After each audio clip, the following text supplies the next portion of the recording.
자, 오늘 여기 본문의 말씀을 보면 들보가 나옵니다. 들보를 빼내라 하는 말씀이 나오죠. 그래서 우리 6장 41절 한번 읽어보겠습니다. 시작. 어찌하여 형제의 눈 속에는 티는 보고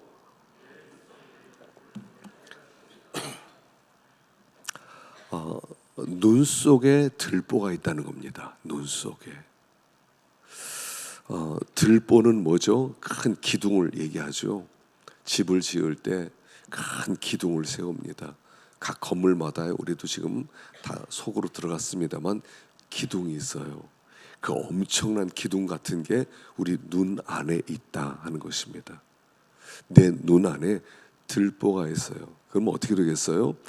눈 속에 들보가 있으니까 안 보이는 거예요. 눈이 모든 걸 보고 분별하고 알아보고 판단을 해야 되는데 눈 속에 들보가 하나 있어서 제대로 보아야 될 것을 보지 못하는 상태, 이게 들보가 있는 상태라는 거예요. 모든 사람에게 들보가 있어요. 나는 없겠지. 그렇지 않고요. 다 들보가 있어요. 이 들보 때문에 봐야 될 것을 보지를 못하고 잘못 보고 또 왜곡해서 보고 또 오해를 일으키고 들보가 들어있으면 그렇게 된다는 거예요. 그래서 우리가 내리는 판단이라든가 우리가 하려는 그 모든 행동들을 잘못된 길로 이끌어가는 것이 들보다 이렇게 말하는 거예요. 그래서 들보를 빼는 것이 아주 급선무인데 오늘 말씀을 통해서 어떻게 들보를 우리가 제거할 수 있는가 하는 그런 말씀을 생각해 보겠습니다. 들보라고 하는 것은 뭐냐면 근본적으로 뭐냐면 첫째 교만이에요. 교만한 마음. 교만이라는 게 뭡니까? 나를 하나님 자리에 세워놓는 게 교만이에요. 모든 사람을 내 밑바닥에 두는 거, 그게 교만이에요. 네가 나보다 나은 게 뭐 있어? 난 너보다 더 우월하고 난 너보다 낫지. 이렇게 생각하는 거. 그래서 하나님 자리에 앉아 있는 걸 교만이라고 하고, 이게 첫째 들보예요.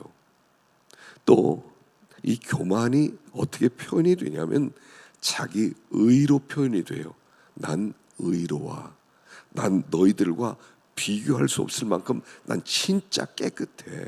난 진짜 나는 니네들보다 죄가 하나도 없어. 난 높은 도덕적 수준을 가지고 있지 해서 자기 의를 자랑하는 걸 들보다 이렇게 얘기해요. 교만이라든가 자기 의, 나는 잘못한 게 없어. 나는 진짜 떳떳하게 살았지. 니네들은 그게 뭐냐? 이게 들보예요. 이게 눈 속에 있으면 사람을 볼 때 사람의 본질을 보지를 못해요. 사람의 아름다움을 보지 못해요. 그리고 맞다 틀리다 이렇게만 판단해요. 저 잘하네, 이건 못하네. 사람을 한 가지 시선으로밖에 못 봐요. 잘했어, 못했어, 맞았어, 틀렸어. 그래서 다른 사람의 그 아름다움이라든가 장점이라든가 은사라든가 이런 걸 보지 못하는 거예요. 올바른 판단을 내리지 못하게 만드는 것, 그게 들보다 하는 거예요. 근데 그게 내 속에 있다는 거예요. 내 속에 있다. 다른 사람들 속에 있는 게 아니라 내 속에 있다. 마치 바울이 회심하기 전에 지금 이 나라의 제일 큰 문제는 그리스도인들이다. 저 그리스도인들이 저 이단들인데 죽은 예수를 살아있다고 얘기한다. 저것들 다 잡아 죽여야 된다. 나중에 그 눈에서 비늘이 떨어지게 되죠. 주님을 만나기 전까지는 자기를 잘 알지 못해요. 자기를 잘 알지 못하는 것은 뭐냐면 들보가 가려서 그래요. 사람이 얼마나 아름답고 하나님이 얼마나 귀하게 여기고 이런 게 안 보여요.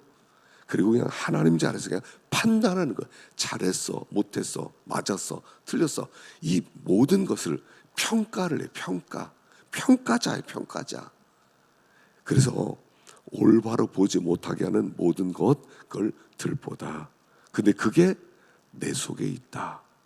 내 속에 있다. 그래서 내가 올바로 판단하지 못한다. 우리가 이걸 먼저 깨달아야 된다는 거예요. 들보가 있음을 깨달아야 돼요. 들보가 있음을 깨달으려면 이게 제일 먼저 주님을 만나는 게 우선이에요. 주님을 만나야 내가 문제가 있구나. 바울이 예수님을 만나기 전까지는 다른 사람이 문제라고 생각했는데 주님을 만나고 난 다음에 보니까 내가 문제였어요. 사실은 바울이 문제였죠. 그 사람을 막 죽이는, 내가 옳으니까, 내 생각이 옳으니까 사람 죽여도 괜찮아 이렇게 생각하는 거예요. 들보는 참 무섭습니다. 어떤 죄라도 범할 수가 있는 거예요. 그렇기 때문에 첫째는 내 속에 들보가 있다. 이걸 먼저 깨달아라 하는 것입니다. 자, 두 번째는 7장, 마태복음 7장 2절인데요. 읽어보겠습니다. 시작. 너희가 비판하는, 너희가 헤아리는 그 헤아림으로 너희가 헤아림을 받을 것이니라. 여러분, 우리가요, 이 들보는 언제 생겼냐는 거예요. 들보는 생긴 지가 아주 오래됐어요. 들보라고 하는 것은 우리의 삶의 어떤 습관이에요. 습관. 우리가 어떤 사람 딱 보면서 맞았어, 틀렸어, 저 사람 왜 저러고 다녀, 바보처럼 왜 이래, 저 사람 이 틀렸어, 맞았다. 이게요, 갑자기 생긴 게 아니에요. 일생 동안 생긴 거예요. 습관화된 죄를 들보라고 그래요. 이것은 하루아침에 빠지질 않아요. 들보를 여기 빼내라.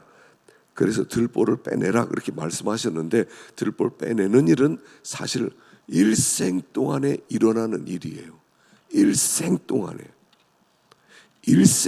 우리가 이제까지 비판하고 정죄하고 판단하고 살아온 게 우리의 삶의 습관이에요. 그냥 말 한마디 툭툭 던지는 게 이게 틀렸어, 저게 틀렸어. 그냥 자기도 모르게 그렇게 판단해버려요. 자기도 모르게 그렇게 말을 하다 보니까 이게 습관화되었어요. 그래서 습관이 되었기 때문에 이 습관을 바꾸는 게 중요해요. 그러니까 들보를 빼내라 그럴 때 알았습니다. 들보를 빼내겠습니다. 하나님 내 속에 들보가 있습니다. 불쌍히 여겨주십시오. 이렇게 빠지는 게 아니라는 거예요.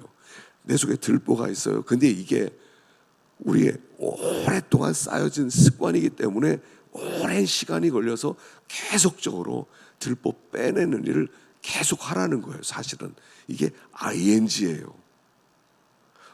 예수를 믿고 어느 날 우리가 사람을 보는 눈이 싹 바뀌고 막 사랑스러워지고 긍휼히 여겨지고 막 섬기고 싶고 이러지를 않아요. 그냥 여전히 판단을 해요. 여전히 비판을 해요.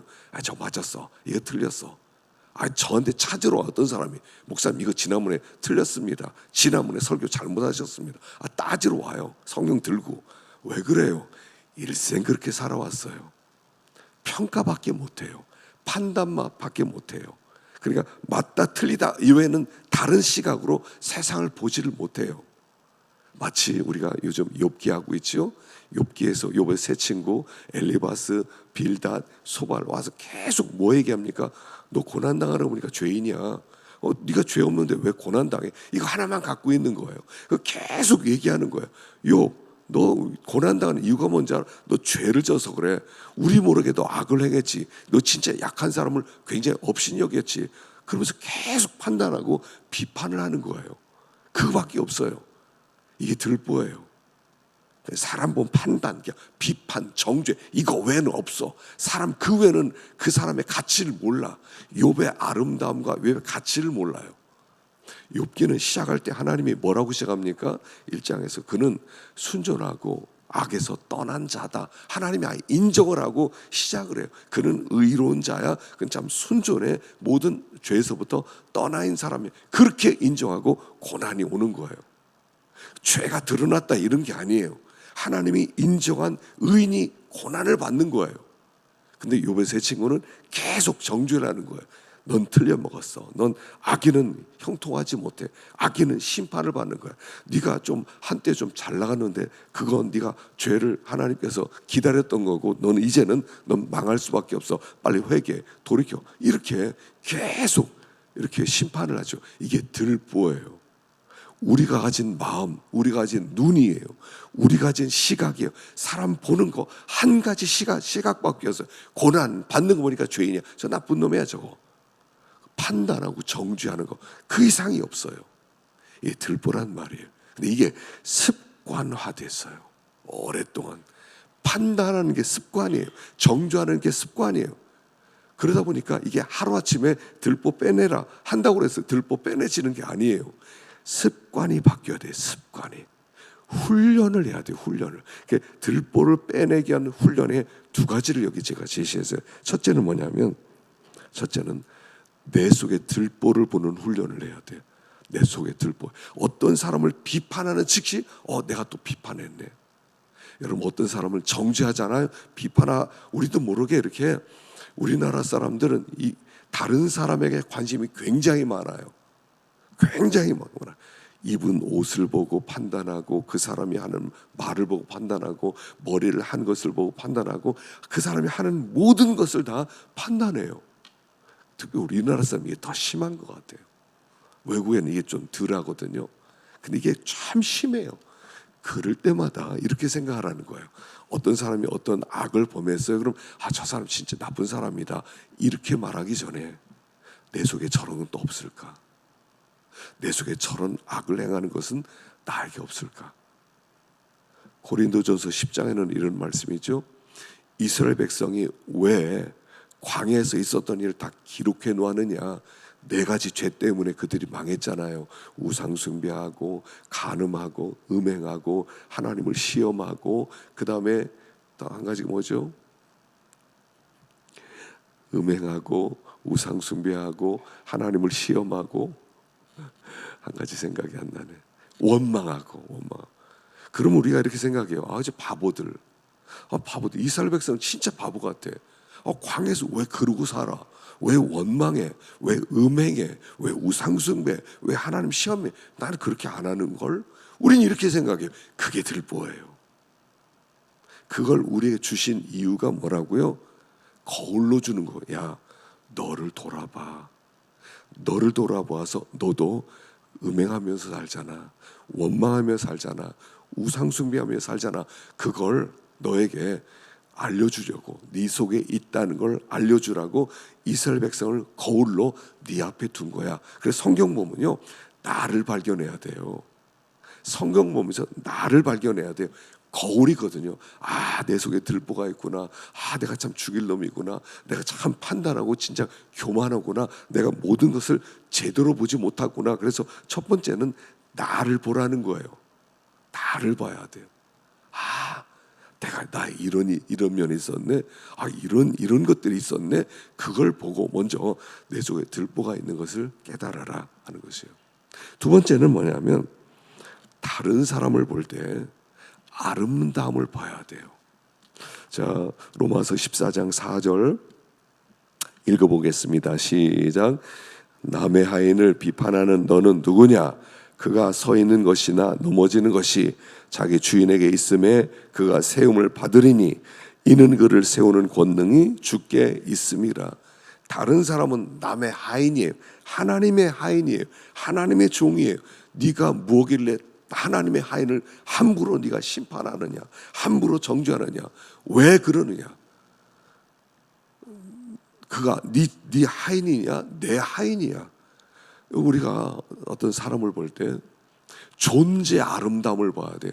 존재 아름다움. 존재 아름다움이에요. 우리는 그 사람의 어떤 기능적 아름다움을 찾으려고 그래요. 어떤 일을 잘하니까 아름답다. 어떤 일을 잘했으니까 참 좋은 사람이다. 그래서 어떤 행위로 그 사람의 아름다움을 판단하려고 그래요. 뭐 잘못했어요. 그럼 금방 비판하는 거예요. 존재 아름다움이에요. 하나님이 우리 자체를 아름답게 만들었어요. 여러분, 부모님이 자식을 볼 때는요, 다르게 봐요. 다르게 봐요. 부모가 자식 볼 때는요, 이웃이 자식 보는 거하고 달라요. 존재 아름다움을 보는 거예요. 우리가 사람을 볼 때 존재 아름다움을 볼 수 있어야 돼요. 모든 사람 안에는 하나님의 형상이 있어요. 우리가 타락했지만 그 형상이 아직도 우리 가운데 있다고요. 그러니까 그 존재 아름다움을 볼 수 있어야 돼. 모든 사람에게 하나님이 주신 은사가 있어요. 그걸 먼저 우리들이 봐요. 비판하기 전에 저 사람 왜 저렇게 살아? 좀 이상한 사람이네. 저 사람 왜 저래? 하기 전에 그 사람의 아름다움을 먼저 생각해 보라는 거예요. 그래서 존재 아름다움을 보는 훈련을 해야 돼요. 존재 아름다움. 이 사람 참 아름다운 사람이다. 그래서 어떤 사람을 보더라도 우리는 이 예술가적 시각이 있어야 돼요. 예수 믿는 사람은요, 정말 멋있는 사람들입니다. 예수 안 믿는 사람들은요, 참 이런 게 없어요. 은혜 이런 게 없어요. 근데 예수 믿는 사람은 모든 것을 은혜스럽게 볼 수 있는 하나님이 마음을 우리에게 주셨어요. 예수 믿는 사람은 존재 아름다움을 볼 수 있는 거예요. 여러분, 예전에 그 피카소의 그 작품 중에 피카소 작품이 어마어마하게 막 수백억, 수천억짜리도 있거든요. 근데 이 사람이 만든 작품 중에 뭐냐면 자전거 핸들이 있어요. 자전거 핸들 가지고, 여러분 길바닥에 이렇게 고장난 자전거 있잖아요. 우리 그냥 지나치잖아요. 근데 그걸 빼서 몇 개를 가지고 만들었어요. 작품을 거꾸로 붙이고 이렇게 하면서 그림도 연결시켜서 보니까 그게 작품이 돼요. 그게 수백억이 돼요. 수백억. 여러분, 예술가의 특징은 뭐냐면 보는 눈이 다른 거예요. 우리 성도의 눈이 보는 눈이 달라야 돼. 보는 눈이. 하나님 우리를 볼 때요, 우리처럼 보는 게 아니에요. 너 맞았어, 틀렸어, 너 왜 이랬어, 이 모양이야, 이렇게 보질 않아요. 우리 하나님 일단 다 받아주세요. 우리를 있는 그대로 받아주세요. 우리가 우리 자신을 생각할 때도 이게 있어야 돼요. 우리 하나님은 나를 참 아름답게 보신다. 참 우리가 우리를 생각할 때 보면요, 안 아름답잖아요. 어떤 때는 참 꼴 보기 싫은 게 있잖아요. 자격지심도 생기잖아요. 나 왜 이러지? 나 왜 이렇게 못나지? 이런 게 우리에게 많잖아요. 근데 하나님 그 모든 것 하나하나가 다 아름다움이에요.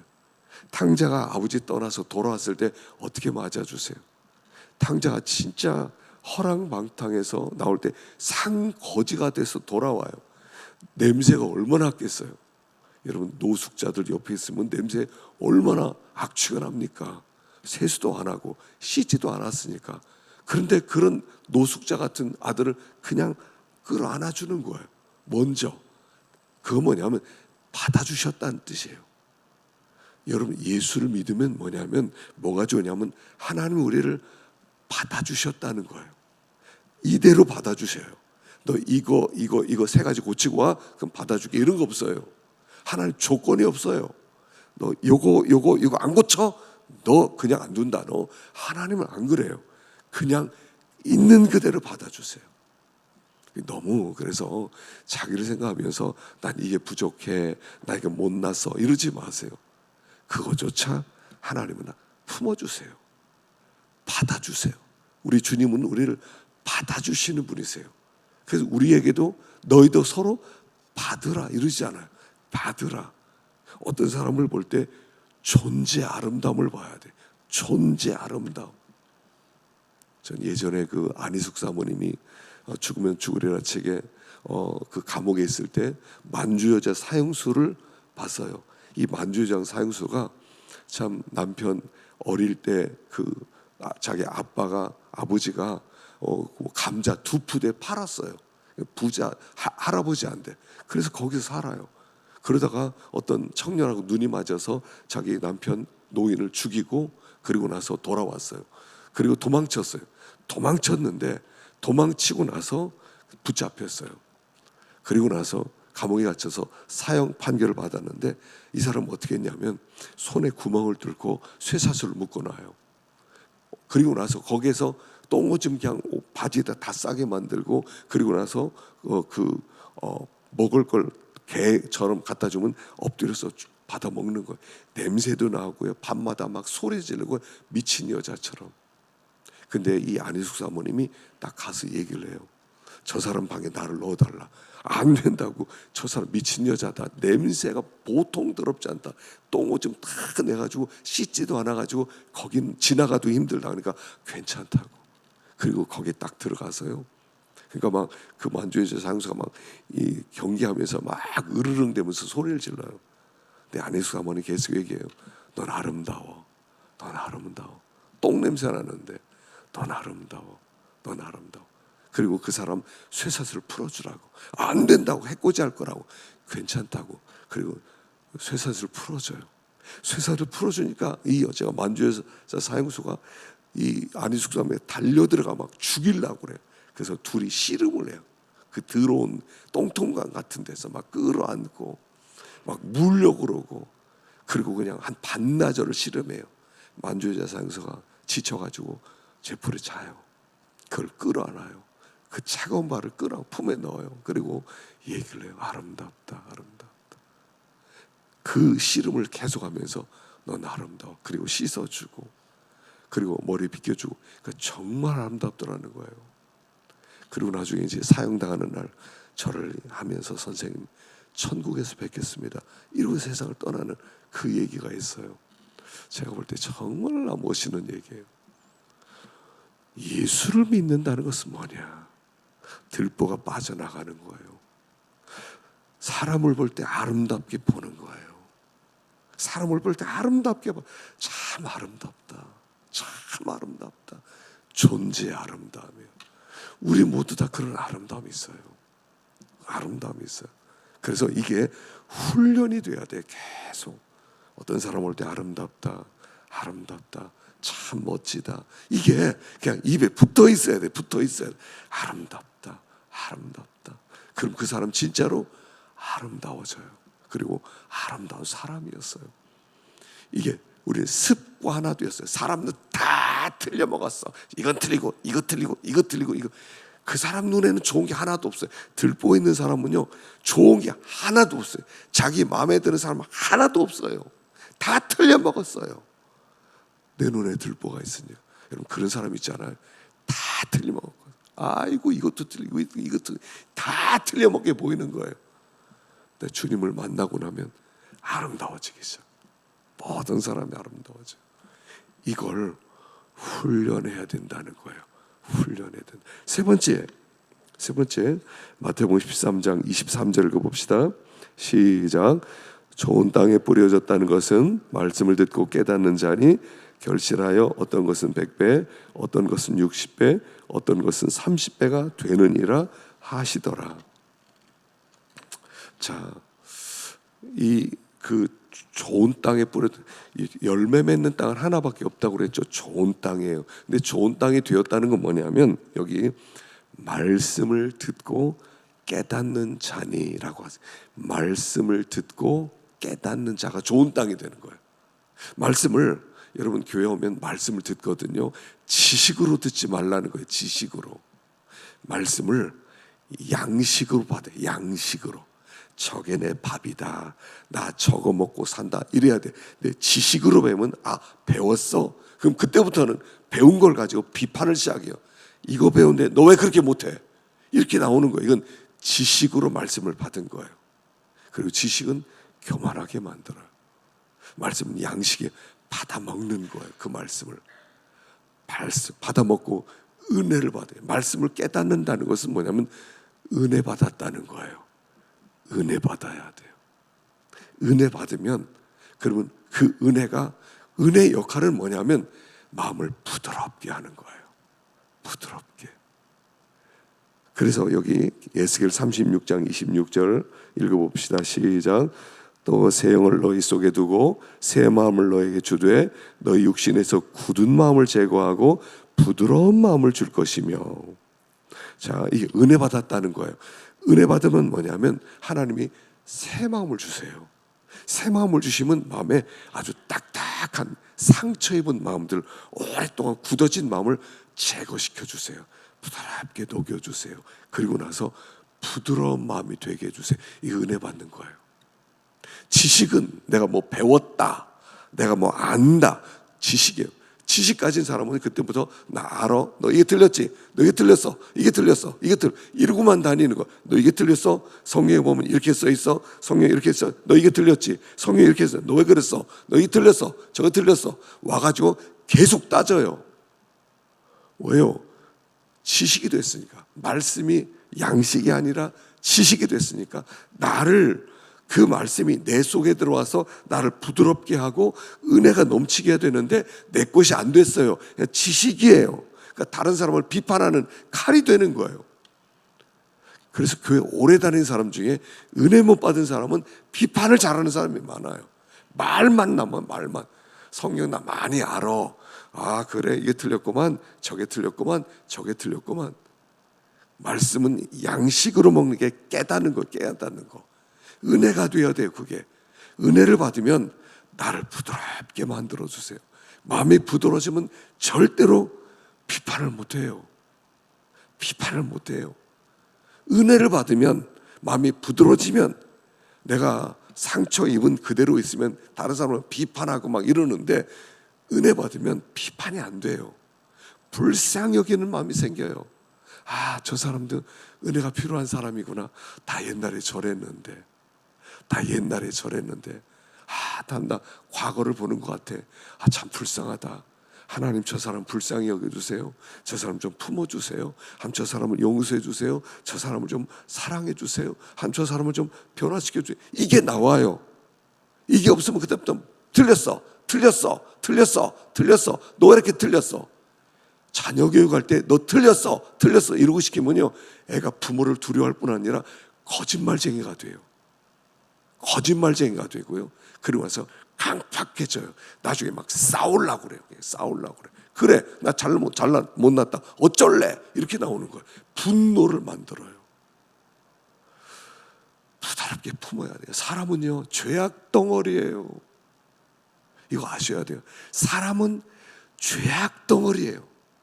사람은 완전하지가 않아요. 사람은 실수를 너무 많이 해요. 하루 살아온 걸 돌이켜보면 오늘 동안 오늘 잘한 게 뭐 있나? 잘한 게 없어요. 돌아보면 이것도 못했고 아, 나 왜 이러지?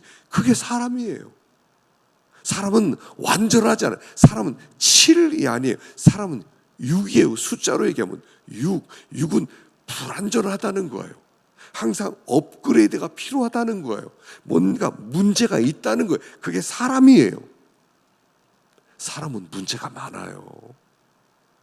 사람은 까발리기 시작하잖아요. 쓸 사람이 아무도 없어요. 드러나지 않아서 그렇지. 사람은 그야말로 내놓을 게 없는 존재예요. 의롭다 한 사람 한번 까보기 시작해 보세요. 뭐가 나올 것 같으세요? 의로워요 정말?